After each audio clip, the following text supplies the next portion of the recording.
പ്രിയമുള്ളവർ, ഇന്ന് ജൂൺ 19 ദേശീയ വായനാ ദിനമാണ്. ഈ ദിവസം നമ്മൾ ഓർക്കേണ്ട ഒരു പ്രധാന പേരാണ് PN പണിക്കർ സാറിന്റെ പേര്. ഞാനൊരു മായാകഥ പറയുകയല്ല. കേരളത്തെ വായനക്കാരാക്കി മാറ്റിയ ഒരു സാധാരണ ഗുരുവിന്റെ യഥാർത്ഥ ജീവിതകഥയാണ് ഞാൻ സൂചിപ്പിക്കുന്നത്. ഒരു അധ്യാപകനായി ജോലി ചെയ്തിരുന്ന PN പണിക്കർ പകൽ ക്ലാസ്സുകളിലും രാത്രിയിൽ ഒരു ചില്ലുകണ്ണടയുമായി ചില പുസ്തകങ്ങളും കൂടി കയ്യിലെടുത്ത് വീടുകളിലേക്ക് പോയി ഒരു ചോദ്യം മാത്രം അദ്ദേഹം വീട്ടുകാരോട് ചോദിക്കുമായിരുന്നു: വായിക്കണോ?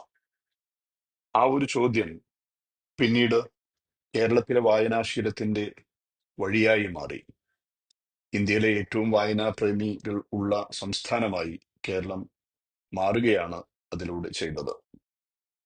ജൂൺ 19 അദ്ദേഹത്തിന് ആദരമായി ദേശീയ വായനാ ദിനമായി ആഘോഷിക്കപ്പെടുമ്പോൾ നാം അറിഞ്ഞിരിക്കേണ്ട, തിരിച്ചറിയേണ്ട ഒരു വസ്തുത: വായന എന്നത് ഒരു വിജ്ഞാന ശേഖരണം മാത്രമല്ല, അത് നമ്മെ നല്ല മനുഷ്യരാക്കി മാറ്റുന്ന ശക്തിയാണ്.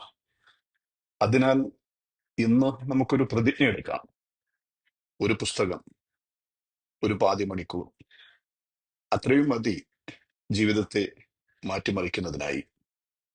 വായിക്കുക, മുന്നോട്ട് പോവുക. വായനാ ദിന ആശംസകൾ. ഇന്ന് വായിക്കൂ, നാളെ നയിക്കൂ. ഇതാകട്ടെ നമ്മുടെ മുദ്രാവാക്യം. ഇന്ന് വായിക്കൂ, നാളെ നയിക്കൂ.